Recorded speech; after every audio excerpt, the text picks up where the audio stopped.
우리는 살아가면서 무엇인가 해야 돼요. 태어나면서부터 지금까지, 아니 앞으로도 계속 작은 몸짓이든 뭔가를 해야 돼요. 그래서 우리는 행동이라고 표현하고, 그 행동들을 모은 것을 삶이라고 표현도 하고 인생이라고도 우리는 표현을 합니다. 근데 우리가 삶을 살 때에, 인생을 살아갈 때에 내가 하고 싶은 일만, 내가 원하는 일만 하는 사람은 아무도 없을 거예요.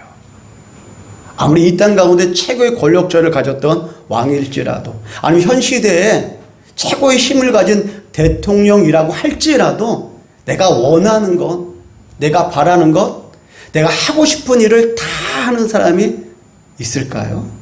없을 거예요. 학생은 뭐예요? 공부해야 돼. 하기 싫어도 해야 돼. 뭐 좋아하는 친구도 있겠죠. 얼마나 될까요? 가장은요, 일을 해야 돼. 쉬고 싶어도 일을 해야 돼. 그쵸? 가장은 일을 해야 돼. 어쨌든 아파가지고 좀 쉬고 싶을 때도 있어. 때로는 자존심 상할 때도 있어. 좀 무시당하면 힘들 때도 있어. 그래도 가장은 일을 해야 돼. 엄마는 가사를 돌봐야 돼. 매일 반복되죠. 아침에 일어나면 애들 깨워야죠. 밥 차려줘야죠. 또 가면 청소해야죠. 빨래해야죠. 그것이 뭐예요? 매일이에요, 매일. 사모에게 어쩌다가 우리 한번 짜장면 사 먹을까? 너무나 좋아합니다. 너무나 좋아해요. 짜장면을 먹고 싶은 게 아니에요. 그렇죠? 짜장면이 아니에요. 그 잠깐이나마 한번 내가 좀 쉴 수 있는 타임을 얻는 거지. 기쁜 거예요. 그래서 가끔 이야기하죠. 남이 해주는 술 다 맛있대. 남이 해주는 다 맛있대. 그렇죠? 공감하잖아요. 공감을. 내가 하기 싫어도 해야만 되는 일들이 분명히 존재해요. 오늘 우리 김용기 집사님 와서 예배를 드리는데, 우리 어머니께서 소천하신 지가 약 한 달 되셨습니다. 지금 오늘 7월 19일인데 6월 21일 날 돌아가셨어요. 한 달 되셨고요. 저희 어머니가 5월 23일 약 2달이 돼가요. 근데 우리 이 두 분의 어머니에게 공통점이 있습니다. 자녀가 많다는 거예요. 우리 김용기 우리 형님은 아들만 6이에요. 저희는 8남매입니다. 아들만 6, 8남매. 이게 뭘 뜻할까요? 죄송하지만 고단했다는 거예요. 고단했다는 거예요. 딸 한 명 없이 아들 6명을 한번 키워봐요. 제가 잊지 않는 이야기가 하나 있어요. 저 친한 친구에게 딸이 하나가 있어요. 이게 오래전 얘기인데, 이제 딸을 낳은 거죠. 딸을 낳아가지고, 이제 와이프에게 가가지고, 막, 그냥 수고했어. 이쁜 딸 낳아줘서 막 이러는데, 옆방에서 막 어떤 산모가 막 울고 있는 거예요. 막, 아이를 낳았으면 기뻐야 되는데 산모가 울고 있어요. 그래서 이 이야기를 들어보니까 이거예요. 아들이 둘이 있는데, 딸을 낳고 싶은 거예요. 그래서 아이를 가져서, 아이를 딱 넣으니까 쌍둥이 아들이 나온 거예요. 아들만 들여 딸 하나 낳고 싶어서 아이를 가져왔는데, 나보니까 쌍둥이 아들을 낳으니까 아들만 넷이 되는 거예요. 우리 이제 소천하신 우리 김복순 우리 성도님, 또 저희 어머니, 그 시절이 얼마나 고대해요. 그 당시에 아마 당신의 입에 들어간 것도 뺏어라도 아마 아들에게, 딸들에게 아마 주셨던 분들이 우리 어머니 되시고 또 저희 어머니, 아니요, 여기 계신 모든 부모님의 어머니들 한결같은 마음이었어요. 그럼에도 불구하고 우리 어머님들이 그 순간을 견뎌낼 수 있는 힘이 뭘까요? 우리 아이들, 우리 자녀들, 그래서 잘 자라는 것, 착하게 자라는 것, 좋게 성장하는 그 모습, 뭐예요? 열매를 바라보면서 그 어려운 시간을, 힘든 시간을 다 이어낸 거예요. 학생들이 공부하기 싫어도 공부하는 이유가 뭐예요? 꿈이 있기 때문에 그러는 거예요. 비전을 이루기 위해서 그래도 공부하는 거예요. 가장이 나가서 힘들게 일을 해요. 때로는 정말 쉬고 싶어. 오늘은 몸이 조금 어지러운 것 같아. 기침도 있는 것 같아. 열이 조금 나는 것 같아. 좀 쉬었으면 좋겠는데도 못 쉬는 거야. 왜요? 처자식 먹여 살려야 되니까요. 엄마도 마찬가지예요. 말을 멈춰보면 아이도 아침에 일어나 깨워야 되겠죠. 밥 해줘야 돼요. 멈추면 안 돼. 그러나 뭐예요? 그 일을 통해서 소망이 있고 열매가 있기 때문에 그 시간들을 버텨나가고 해나가고 있는 거예요. 신앙도 마찬가지예요. 내가 하고 싶은 대로 신앙생활하는 게 아니에요. 내가 하기 싫어도 해야 돼. 왜냐하면 거기 안에 뭐야? 원하시는 것인데 열매를 원하셔요. 하나님은 저와 여러분과 원하시는 것이 있어요. 열매를 원하시는 거예요. 왜요? 열매가 돼야 곡간에 들어갔기 때문에. 사랑하는 성도 여러분, 저와 여러분들이 하나님의 기뻐하시는 열매가 되길 소망합니다. 그렇다면 그 열매를 어떻게 이룰까요? 오늘 말씀의 제목 열매를 향하여라는 제가 제목을 붙여봤는데 오늘 여호수아서 우리 2장을 보게 됩니다. 여호수아 2장을 시작하면서 여호수아는 그 이스라엘 백성들 가운데 2명을 불러냅니다. 정탐꾼을 세웁니다. 이 2명을 불러서 이렇게 말합니다. 너희들은 이때 변장을 쫙 해가지고 여리고성에 들어가서 여리고성에는 얼마나 큰지 여리고성 왕은 어떤 왕인지 또 거기에 군사들이 얼마나 있는지 백성들은 어떤 사람으로 얼마나 그 안에 있는지 너는 정탐하고 오라라고 이 여호수아가 2명을 세워서 2명의 정탐꾼을 여리고성에 보냅니다. 근데 문제가 생겼어요. 들통이 나버렸어. 이 2명의 정탐꾼들이 거기 여리고성에 들어가서 이곳 저곳 돌아다니면서 성벽은 얼마나 두꺼운지 그 군사들은 어떤 무기를 가지고 있는지 얼마나 그 군사가 많고 얼마나 그 여리고성에 사람들이 많은지를 잘 정탐하고 어느 집에 가서 유숙하고 있는데 이것이 여리고 왕에게 들렸어요. 여리고 왕은 그 여리고성에 있는 장교와 군사들을 불러서 명령을 내립니다. 지금 어느 집에 지금 그 정탐꾼이 와 있다고 해. 그 집을 붙잡아라. 그 명령을 받은 장군과 우리 군사들은 그 집을 찾아가요. 그 집이 누구예요? 기생 나합의 집이죠. 나합의 집에 찾아가서 말합니다. 너희들은 빨리 이 집을 사타지 뒤져가지고 그 정탐꾼을 잡아와라. 그냥 그 군사들이 막 이방 저방 다니면서 막 찾아요? 못 찾았어요. 근데 잠시 후에 한 여인 뭐야? 그 집 주인은 나합이 나와서 말하는 거예요. 왜 무슨 일이 있습니까? 왜 저희 집을 찾아오셨나요? 여기에 이스라엘 정탐꾼 2명 왔다는 소식을 듣고 우리가 그를 잡으러 왔다. 지금 그 사람이 어디 있느냐 물어보니까 이 나비는 이렇게 말하는 거예요. 아까 그 사람인가 봐요. 아까 낯선 사람이 와가지고 밥을 먹고 조금 전에 떠났는데 한번 빨리 가시면은 아마 그 성문을 나가기 전에 아마 그 사람을 잡을 수 있을지도 모르겠습니다. 빨리 한번 가보세요.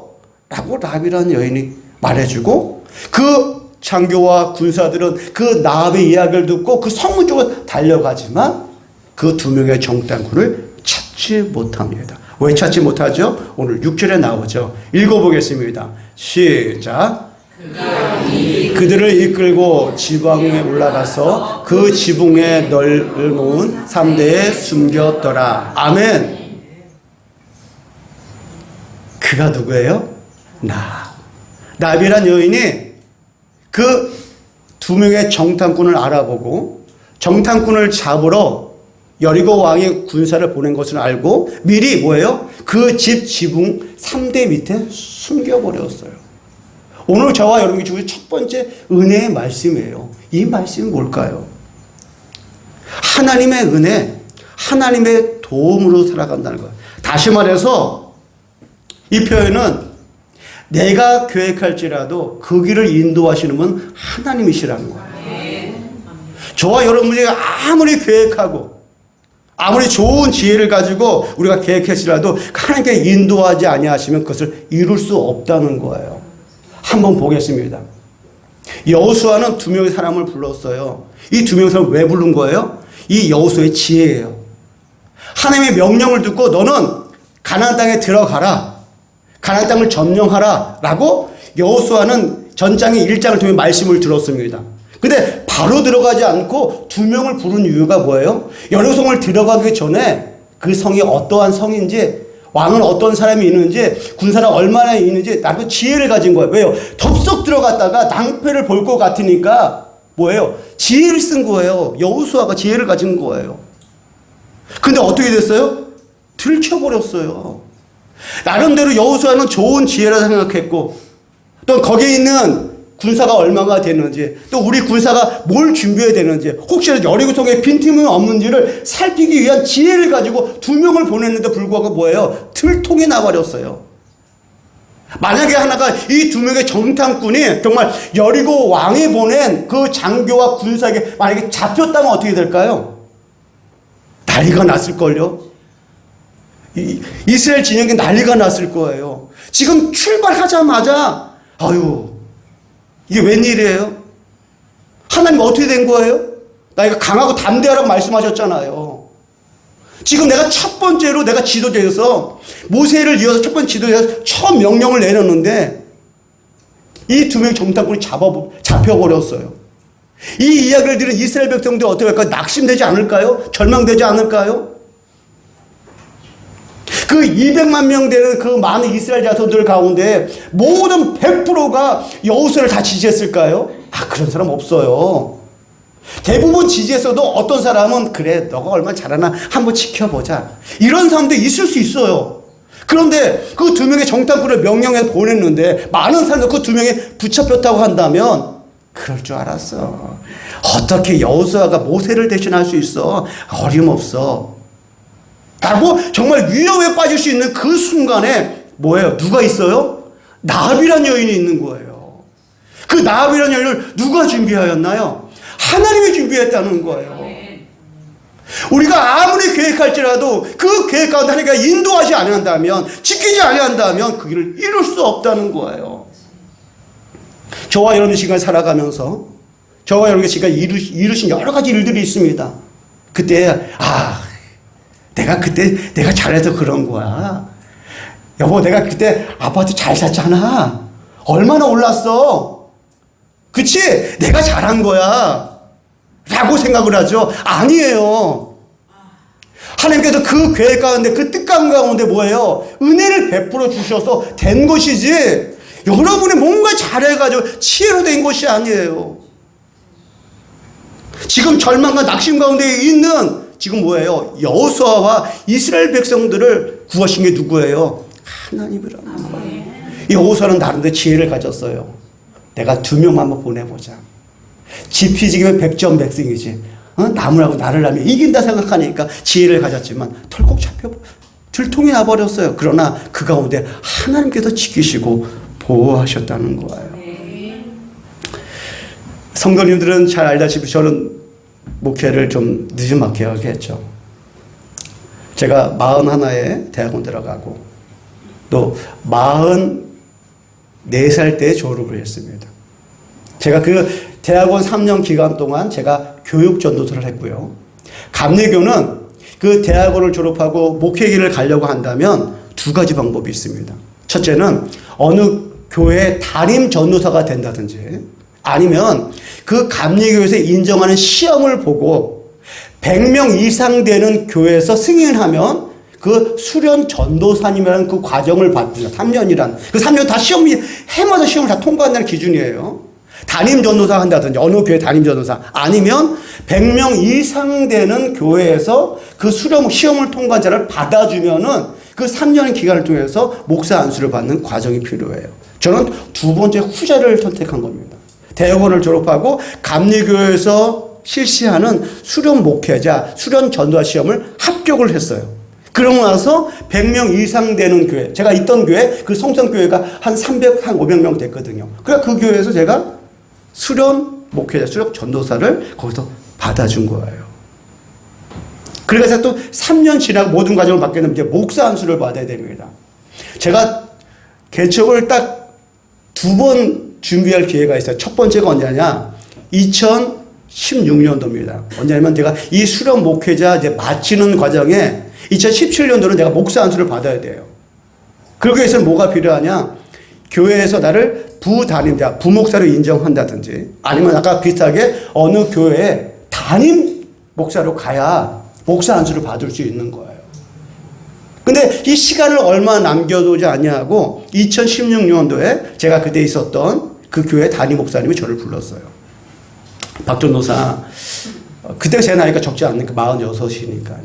이제 박 전도사도 우리 송산교회에 있으니도 제법 되었고 또 나이도 있고 그러니까 이제 교회를 좀 알아보고 뭔가 준비해야 되지 않겠어? 담임 목회자, 이제 목사 안수를 남겨놓고 준비하면서 준비해야 되지 않겠어? 라고 어떻게 보면 이렇게 교회를 떠나야 된다는 표현을 하신 거예요. 목사님께서. 네, 알겠습니다. 제가 교회를 알아보겠습니다. 그 교회를 알아봤죠. 이 녀석 꼬맹이들 막 지금 막 이제 5살, 3살 이럴 때, 그때 교회를 알아봤어요. 근데 교회가 없어요. 담임 가기가 어렵습니다. 교회가 없어요. 담임 없어요, 없어. 그래서 어떻게 개척을 생각하는 거예요. 근데 개척이 쉬운가요? 너무나 어렵습니다. 제가 일찍 가끔씩 얘기했지만 제가 막 수원도 뭐 안산도 가보고요, 오산도 가보고요. 왜 그러면 제가 그 부담이 있었던 곳이 이쪽 화성 저기 그 병점역 근처에 있는 송탄교회다 보니까 그 근방으로 주로 경기도 그때 수원 뭐 안산, 오산 막 가는데 없어요. 그리고 상가 너무 없잖아요. 상가 제가 말했지만 그 당시에 10년 전에 이야기지만 1층 이상 가면은 최소한 50만 원 이상부터 해야 돼. 그 지하 가야 50만 원 밑이었어요. 그리고 그 50만 원 이상도 좀 그 상가가 조금 이렇게 길거리에 이제 번난다 그러면 더 비싼 거겠죠? 그래도 웬만하면 좀 괜찮다 싶으면은 한 월 그 당시에 8, 90은 줘요. 100까지 갔습니다. 근데 뭐 제가 뭐 돈이 있어야죠. 일단 뭐 보증금은 뭐 어찌됐든 뭐 500에서 한 1000, 한 번은 딱 집어넣으면 어떻게 준비한다 할지라도 매달 낼 수 있는 80에도 100만 원. 그리고 이 꼬맹이 둘을 데리고서 어떻게 생활을 해요. 도저히 감당이 안 돼. 근데 시간은 칙각칙각 가고 있어요. 어느 정도 2016년도 12월, 내가 12월까지 있는 거거든요. 왜? 보통 12월 끝나고 새해 들면은 그 새로운 부목사님 더해야지 교회가 또 새롭게 뭐 학생부라든지 청년 맡고 시작을 하잖아요. 그러니까 보통 12월에 모든 임기를 마쳐요. 부담임자들은. 그러니까 12월 말이 됐는데 교회에서 그때 부목사님을 청빙을 했어요. 이렇게 뭔가 공고를 내고 아시면서 몇 분을 이렇게 받고 한 분이 결정이 됐어. 이분을 우리 송산교회 부담임을 하겠다. 그리고 감리교회는 구역인사위원회가 있습니다. 그 구역인사위원회에서 그 참여한 3분의 2 이상의 동의를 하면은 그분을 부담임으로 인정하는 거야. 그래서 송산교회에서 나를 딱 잡고 그 부목사님으로 모시게 했던 그분이 와가지고 다 우리 구역인사위원회 앞에서 다 인사하고 네 안녕하세요 전 누구누구인데요 앞으로 저 열심히 해보겠습니다 라고 인사하고 그분이 나간 상태에서 구역인사위원들이 투표를 하고 통과가 됐어요. 확정이 됐어요. 제가 그때 사무실에 앉아있더니 박수도 들리겠죠. 새로운 부목사님 오셨으니까 박수하고 또 인사하는 소리가 막 들리더라고요. 에휴, 정말 가야 되나 보다. 응? 그냥 불똥이 떨어졌어요. 정말 가야 되나 보다. 라고 이제 생각하면 제가 할 게 뭐 있어요? 오직 기도뿐이겠죠. 기도했어요. 그리고 이제 그 목사님은 부담임 목사님으로 이번 주부터 오기로 되어 있어요. 통과 다 됐습니다. 오시면 돼요. 근데 그 다음 날이에요. 그 다음 날 담임 목사님 저를 급하게 부르더라고요. 박 전도사, 여기서 조금 더 있으면 안 될까? 여기서 안수도 받고 부목사로 좀 더 있었으면 좋겠는데. 아니 어저께 통과했거든요. 수요 예배 끝나고 나서 구역 인사위원회를 가졌어요. 그분이 또 오서 인사하고 하겠다고 했고 또 교회 구역 인사위원들도 그렇게 그분을 받아들였어요. 근데 그 다음날 담임 목사님 저를 부르더니 더 있어달라는 거예요. 그분이 안 오겠다는 거예요. 그분이 어떤 일인데 하여튼 안 오겠다는 거예요. 그 부목사님이 안 오겠다는 거예요. 그래서 제가 얼마나 알겠습니다. 제가 좀 더 있겠습니다. 그게 첫 번째 저한테 개척 준비할 수 있는 그 시간이었는데 그 어려운 순간을 내가 아무리 계획해도 안 되는데 하나님께서 만드시더라고요. 저는 그때 다 가는 줄 알았어 정말요. 그 부목사님 오셔서 그 회의까지 통과하고 그 교회 구역 인사위원들이 통과를 시켰는데 그게 다음날 바뀌어버렸어요. 그 담임 목사님 저를 찾아와서 더 있어달라는 거예요. 그래서 제가 어떻게 해요? 감사합니다. 예, 알겠습니다. 제가 조금 더 있겠습니다. 왜요? 시간이 필요하니까. 저 자신들도 더 하나님의 훈련도 필요하고요. 또 아이들 좀 더 키워야 되겠고요. 인도하는 시간이 필요하다 보니까 그런 시간이 필요했어요. 사랑하는 성도 여러분, 우리가 아무리 계획할지라도 그 길과 그 계획을 하나님께서 인도해 주시지 않으면 안 되는 거예요. 어떤 자에게 인도해 줄까요? 하나님께서 순종하는 자를 인도해 주시는 거예요. 지금 여호수아가 아무리 계획을 잘 짰어, 지혜롭게 해서 조금이나마 그 피해를 줄이기 위해서 정탐꾼도 봐요. 모세는요 40년 전에 12명 보냈지만 여호수아는 2명만 보냈잖아요. 나름대로 지혜 아니겠어요? 조금 더 피해를 없애기 위해서 뭔가 잘 준비해서 이 가나안 땅을 잘 점령해요. 그 여력을 잘 점령해서 나름대로 지혜를 했지만 틀통이 나버려서, 그러나 하나님께서는 우리 그가 생각하지 못하는 나합을 예비하셔서 그를 인도하시는 거예요. 어떤 자에게요? 하나님 말씀에 순종하는 자에게 하나님이 역사하십니다. 하나님 말씀 순종해요. 여러분이 잘못된 지혜일지라도 잘못된 계획일지라도 하나님께서 찰떡같이 좋게 만드실 줄로 믿습니다. 그래서 중요한 것이 있어요. 여러분, 하나님께서 말씀하셨으면 시작하십시오. 시작하지 아니하면 이루어지지 않아요. 우리 이런 말 있죠. 내가 아무것도 하지 않으면 아무것도 이루어지지 않는다. 이 사람들이 많이 이야기하는 거예요. 내가 아무것도 하지 않잖아요. 아무 일도 안 일어나요. 뭔가 해야지 일어나는 거예요. 더군다나 하나님의 말씀을 들었다면 그 말씀을 믿음으로 받아들여서 순종하십시오. 그렇다면 여러분이 세운 계획이 혹시라도 잘못됐을지라도 그걸 하나님께서 바로 잡아줄 줄로 믿습니다. 은혜와 축복을 만들어주실 줄로 믿습니다. 열매로 만들어주실 줄로 믿습니다. 또한 오늘 이 말씀 가운데 우리가 열매를 맺기 위해서 너무나 중요한 사실을 오늘 성경은 우리에게 말씀해 주고 있습니다. 정말 여호수아의 그 지혜를 하나님께서 만들어 주시고 인도하여 주셔서 정말 그 나합을 예비해서 극적으로 그 2명의 정탐꾼을 살려주셨어요. 근데 그 살려주신 내용이 오늘 여호수아에 너무 자세히 등장하는데, 그 2명의 정탐꾼은 그 여호수아의 명령을 받아서 여러분을 다 정탐한 후에 어느 집 가서 이제 하루 유숙하려고 갔더니 그 집이 기생 라합의 집이었어요. 근데 이 사람도 얼마 긴장 안 했을까요? 긴장하잖아요. 혹시 날 누가 알아보지 않을까? 혹시 내가 들통나지 않을까? 그런 뭐 조마조마한 불안한 마음, 염려를 가지고서 그 집에 유숙하고 있는데, 아니 갑자기 그 집의 주인 나비라 여기 찾아와서 빨리 나오라는 거예요. 얼마나 두려웠을까요? 얼마나 놀랐을까요? 그러면서 이 여인이 더 놀라운 말하는데, 지금 당신 들켰습니다. 당신들은 지금 이스라엘 정탐꾼인지를 우리가 다 알고 있고, 지금 여리고 성에 있는 왕의 지금 군사를 보내고 있으니 빨리 나를 따라오십시오 라고 하니까 이 사람도 판단해 보니까 도저히 피할 곳이 없는 거예요. 이 여를 따라가니까 지붕에 따라가더니 그 3대를 못해 밑에 숨으라는 거예요. 어쩔 수 없이 이 2명의 정탐꾼은 그 지붕 위에 있는 3대 밑에 숨고 말았어요. 잠시 후에 아니나 될까 큰 소리가 들리는 거예요. 뭐 발로 차는 소리가 들리죠. 큰 소리가 들리죠. 아무 숨어있는 이 정탐꾼일지라도 우리를 찾으러 누군가 왔구나 하는 것을 짐작할 수 있는 소리가 막 들리는 거예요. 또 이 여인과 뭔가 대화를 막 하고 있어. 막 불안한 거야. 혹시 우리가 들키는 거 아닐까? 우리가 여기는 숨겨있는 것을 알려주지 않을까? 그런 두려운 염려와 걱정이 있는 가운데 시간이 언제쯤 지났을 때에 3대가 싹 젖히는 거야. 근데 그 누가 있어요? 그 여인, 나합이라는 여인이 그 2명의 정탐꾼을 그 안에서 보면서 그 당신들을 잡으러 왔던 군사들이 다 떠났습니다 라고 하면서 오늘 이 말씀을 줍니다. 이 말씀을 합니다. 11절 12절입니다. 시작. 우리가 듣자 곧 마음이 녹았고 너희로 말미암아 사람이 정신을 잃었나니 너희 하나님 여호와는 위로는 하늘에서도 아래로는 땅에서도 하나님이시니라. 그러므로 이제 청하노니 내가 너희를 선대하였은즉 너희도 내 아버지의 집을 선대하도록 여호와로 내게 맹세하고 내게 증표를 내라. 아멘. 그 숨겨주었던 그 집 주인이 그 2명의 정탐꾼을 꺼내주면서 하는 이야기가 나와 이 땅에 있는 사람들이 다 마음이 녹았다는 거예요. 정신이 지금 혼미해졌다는 거예요. 왜냐하면 당신들의 이야기를 들었다는 거예요.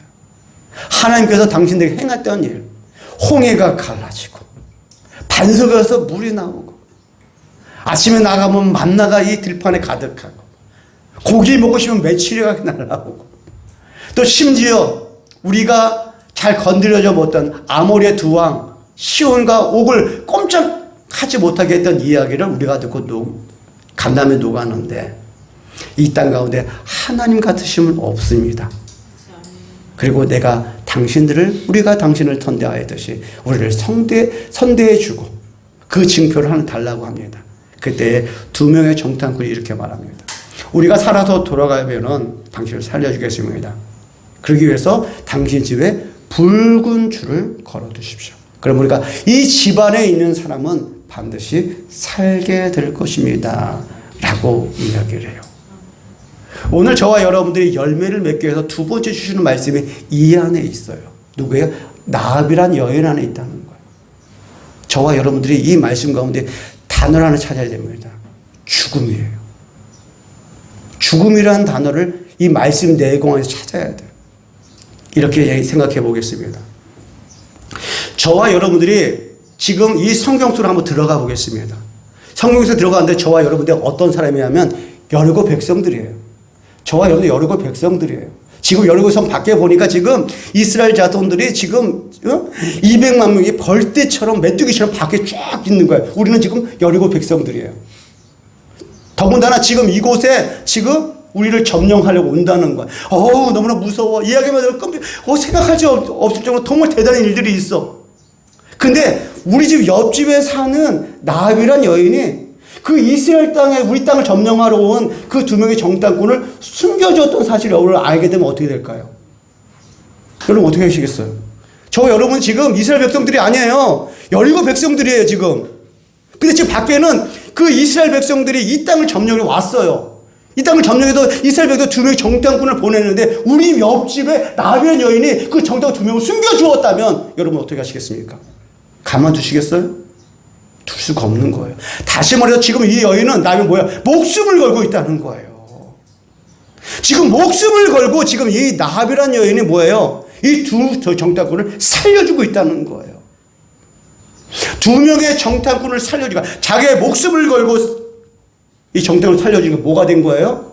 그와 그 가족이 살았다는 거예요. 다시 말해서 뭐예요? 열매는요 죽어야 열리는 거예요. 가만히 있으면 열리는 것이 아니에요. 가만히 있으면 하나만 있으면 내가 죽음을 통해서 뭐예요? 열매가 맺어지는 거예요. 열매 맺고 싶은가요? 여러분 그대로 있으면 열매 안 맺어져요. 아마 여기 계신 분들은 우리 장로님 비롯해 그냥 너무나 잘 알 거예요. 지금 밭에 우리 씨를 많이 심었잖아요. 그 씨가 그대로 있으면 그 열매가 열려요? 안 열려요. 그 씨가 땅에 들어가서 뭐예요? 죽음으로 해요. 썩어짐으로 죽음으로 다른 열매가 풍성하게 열리는 거지. 열매는 그냥 있으면 하나 그대로지만 그가 죽었을 때 열매를 맺는 거예요. 여러분께서 여러분 삶 가운데 어떤 열매를 원하시잖아요. 열매를 원하시잖아요. 여러분 그대로 맺어지는 것이 아니에요. 여러분 삶 가운데 여러분 그 안에 죽어줘야 돼요. 희생되어야 돼요. 그래서 그 안에 열매를 맺어줘야 내가 가만히 있는데 아무렇지 열매가 있다고요? 아니에요. 이 나합이라는 여인은 목숨을 걸었어요. 목숨을 거니까 어떻게 돼요? 그와 그의 가족과 그의 아버지 모든 형제가 다 살아나는 거예요. 창세기 22장을 보게 되면요. 아브라함이 등장합니다. 아브라함이 하나님부터 인정을 언제 받았을까요? 그가 목숨을 내어놨을 때 인정받은 거예요. 그 목숨이 뭐예요? 이삭이에요, 이삭. 어떻게 보면 자식은요, 그 아브라함의 목숨보다 더 귀한 것이 뭐예요? 자식의 생명이에요. 근데 하나님께서 어느 날 찾아오셔서 아브라함이 말하는 거예요. 너 독자 이삭을 바치라는 거예요. 아모리에 있는 한 산에 바치라는 거예요. 아브라함은요, 그 다음날 즉시 가는 거예요. 아들이 물어봅니다. 산에 올라가는데 그 하인을 놔두고 그 번제살 나무를 그 이삭에게 지어가지고 그 모리아에 있는 한 산에 올라가는데 그 이삭이 물어보는 거. 아버지, 우리가 하나님께 제사 드리러 가면 어린 양이 필요한데 어린 양이 어디 있어요? 그 말 들은 아버지는 어떨까요? 그 순간 메어질 것 같아. 널 잡을 거야. 이 말이 어떻게 나와요? 하나님께서 예비하실 거예요. 그리고 정말 그 산의 꼭대기에 올라가서 그 이삭이 짊어지고 있던 그 나무를 착 재단을 쌓고 그 아버지 확 잡아버리네요. 결박을 해버리네요. 그리고 그 아들을 그 제단 눕혀놓고 칼을 들어서 내려치려고 합니다. 그때 하나님이 말해요. 아브라함아 손대지 마라. 내가 이제 너가 나를 사랑하면 내가 보았느니라. 목숨을 건 거예요. 그러니까요, 하나님께 그때 이런 말씀을 하셔요. 보세요. 창세기 22장 16, 17절입니다. 시작. 여호와께서 이르시기를 내가 나를 가리켜 맹세하노니 내가 이같이 행하여 내 아들 내 족자도 아끼지 아니하였은즉 내가 내게 큰 복을 주고 내 씨가 크게 번성하여 하늘의 별과 같고 바닷가의 모래와 같이 하리니 내 씨가 그 대적의 성목을 차지하리라. 아멘. 봐요. 그가 죽으니까, 하나님 말씀 중에 그가 죽으니까 뭐예요? 많은 열매를 맺고 그가 그때부터 믿음의 조상이라는 축복의 이야기를 듣게 되는 거예요. 나비란 여인이 목숨을 걸었어요. 누구에게? 하나님에게요. 하나님 목숨을 걸고 그들을 지켜줌으로 인하여 그 하나가 죽으니까 어떻게 돼요? 그의 가족들이 풍성한 열매를 맺어요. 자, 여러분, 제가 문제 하나 내겠습니다. 여기서. 자, 나합의 아들의 이름은 무엇일까요? 나합의 아들은 누구일까요? 여러분이 너무나 잘 아는 사람이에요. 나합의 아들의 이름을 아시는 분이요? 없나요? 나합의 아들의 이름은 보아스예요. 나합의 아들은 보아스예요. 룻에서 나오죠. 룻이 모압에 갔다가 베들레헴 들어가가지고 어느 집에 가서 보아스를 만나잖아요. 그 보아스의 어머니가 누구냐면 나합이에요. 성경을 보겠습니다. 마태복음 1장 5절입니다. 자, 시작. 살몬은 나합에게서 보아스를 낳고 보아스는 룻에게서 오벳을 낳고 오벳은 이새를 낳고 이새는 누가 낳아요? 다윗을 낳잖아요. 여러분 잘 아는 룻의 남편의 보아스가 엄마가 누구냐면 나합이에요. 나합. 그 한 여인이 죽으니까 썩어지니까 그의 가족이 달라지는 거예요. 그의 가문이 달라지는 거예요. 유대 전승에는요, 저 살모이한 사람이 그 2명의 정탐꾼 중에 1명이라는 이야기가 있어요. 그런 이야기가 있어요. 열매를 맺고 싶잖아요. 내가 죽어야 되는 거예요. 이 나합이라는 여인이 자기가 목숨을 걸고 그가 하나님 앞에 죽은 자와 같이 하니까 뭐예요? 하나님께서 그를 살려주시고 그 열매를 맺는 거예요. 사랑하는 성도 여러분, 저와 여러분들이 풍성한 열매를 맺기를 소망합니다. 열매를 맺는 자는 어떤 자가 맺냐? 하나님 말씀에 순종하는 자예요. 그러면 내가 어떤 계획을 세울지라도 하나님 그 계획 가운데 역사하셔서 순탄하고 축복의 길로 인도하실 줄로 믿습니다. 가장 중요한 거, 저와 여러분들이 그 삶 가운데에서 그 열매를 맺고 죽어줘야 돼.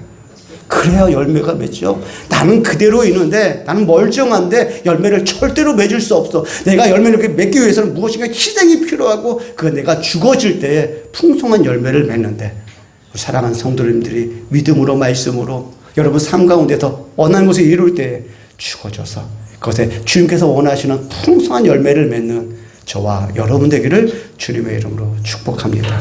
아멘. 기도하겠습니다.